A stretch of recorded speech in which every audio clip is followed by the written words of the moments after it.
ব্যথা পাইছো না? ওষুধ আনছি। আমি ব্যথা পাইছি কালকে, আজকে ওষুধ আনলে হবে? আপনি খান। কমছে অনেক? কমছে? অল্প খাই। কমছে? পাগল নাকি আপনি?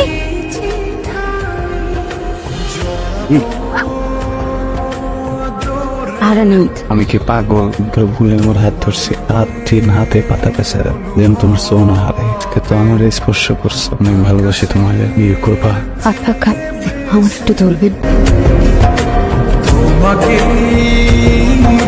আপনার সাথে প্রেম করে হয়েছে আমার জ্বালা। কেন? আমি আপনাদের যতটা ভালোবাসি ঠিক ততটা ভালো যদি আপনি আমার বাসতেন তাহলে বুঝতেন আমার মনে কি চান। আমি তোমার মতো কম ভালোবাসি না। আমি না আপনারা ছাড়া থাকতে পারবো না। একটা কথা দেন, ঠিক আছে আপনি আমার ছাড়া কোথাও কোনোদিন যাবেন না। কথা না। আমি তোমার ছাড়া কোনোদিন কোথাও যাবো না।